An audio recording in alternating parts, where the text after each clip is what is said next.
In this video, I'm going to review two of my favorite Canon Prime lenses that I think every Canon user should consider getting. Coming right up.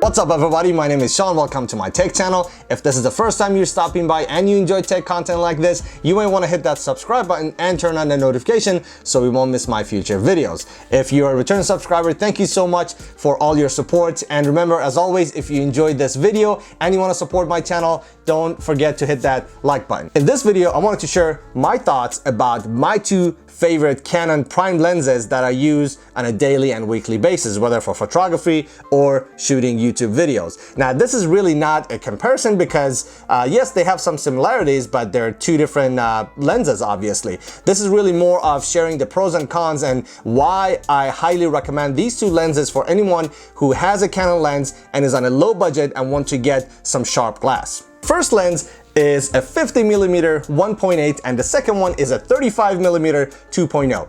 They both are prime lenses and fast lenses. Let me tell you quickly what that means. A prime lens, or known as a fixed lens, is a lens that you really cannot zoom in and out. So if you want to get closer to the subject, you have to move physically with the camera closer to the subject. And if you want a wider shot, you need to move away from the subject. And they both have that same characteristic. The second thing these lenses are known for, that these are fast lenses. Now, what that means is with the very low aperture they have, 1.8 and 2.0, you are able to open your lens wider than an average lens. That would allow more light to get inside your lens and hit the sensor. As a result of that, you're able to turn your shutter speed much higher and faster.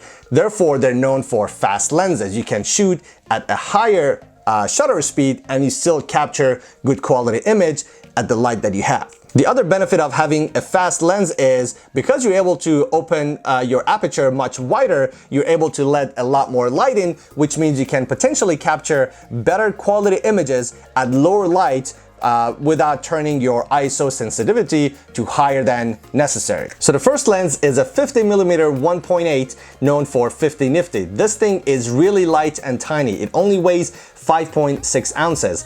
It has an SDM motor that is known to be fairly quiet. The minimum focusing distance of this lens is 35 centimeter or 1.15. What that means is if I'm trying to focus on a subject, I need to have that minimum distance before I can effectively focus on it and try to have a sharp image, whether it's in photo or video. If you actually mount this on an APS-C sensor or a crop sensor, you're not gonna have a 50mm lens.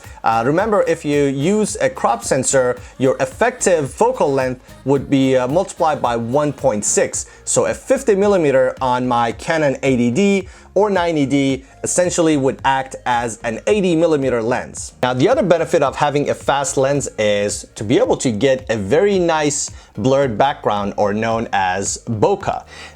If you go to a lower aperture such as 1.8 or 2.0, you are able to try to get that nice blurry background. I want to make 2 points about this particular lens that is important to know. Number one is this lens has 7 blades, and the higher number of blades you have in your aperture, the bokeh you have will be closer to a full circle, as opposed to this lens, which I'll talk about in a minute. It has only 5 blades. The longer the focal length you have, the nicer separation it will give you between you and the subject. So essentially, with this lens that would act as an 80mm on my camera, it would not only I can take advantage of the wide aperture of 1.8 to trying to get a blurred background, but also because of the 80mm effective distance that I have, it would give me a very nice separation between me and my background. And that's why you're able to get such a high quality and impressive image out of this tiny and inexpensive lens. The other things to note, the focus ring on this lens is very soft. It offers minimum resistance. So again, it's a matter of preference, whether you like to have a very soft focus ring or not, but exactly this is how it works.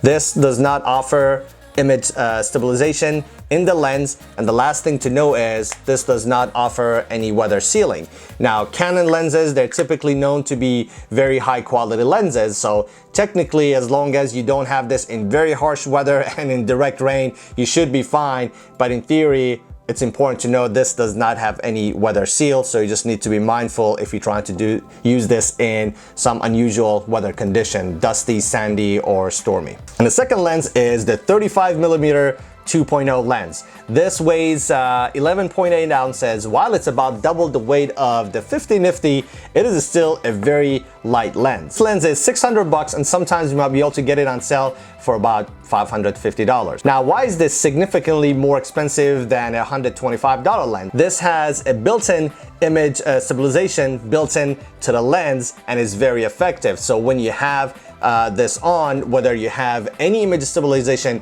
in your camera or not, this will do a fantastic job to try to get rid of some of the very basic and minor shake. And obviously, if you have any additional shake beyond what you can capture with the lens, you'll be able to correct it in post-production. Now, the body of this lens, just like the 50 nifty, is made out of plastic, but the mount is metal again, but it doesn't have any weather sealing. The focus ring, while it's very soft, it offers a little bit higher resistance compared to the 50mm. Now again, it's a matter of preference. I personally have no problem with this. However, I typically use autofocus because I have a one-man show. I just let the dual autofocus of Canon take care of all the focusing using my face. This has a USM motor, which is different than an STM. Different technology. Now, when you read online, there are differences of opinion about which one is louder or more quiet than the other one.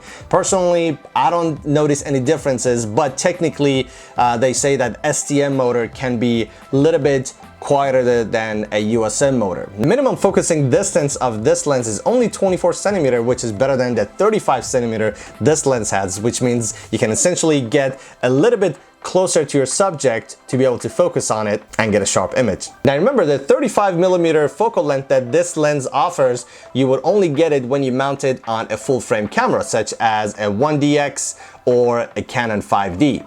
When you mount this on a Canon 80D, 90D, or any other crop sensor, APS-C sensor, you will get 1.6 times 35, which means you're gonna get a 56mm focal length. Now keep in mind, the longer the focal length you have, that means you have to be further away from your subject to be able to get a similar frame. So if you compare these two side by side, in order for me to get the similar shot that you're watching right now, I have to move the 50mm lens probably another 4 foot away from me to be able to get the same window or same frame. Now, at the end of the day, the reason I'm recommending these two lenses are because of the price, because of the quality that they offer, and they both are considerably very affordable glasses that you can get from Canon.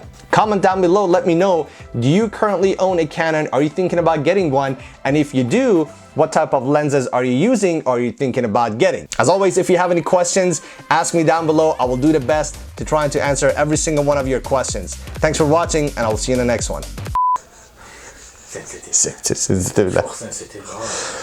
In this video,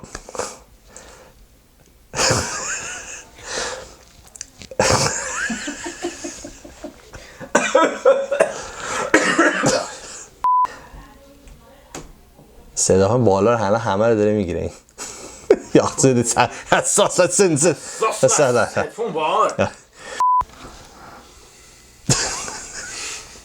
Now, these lenses, they both are considered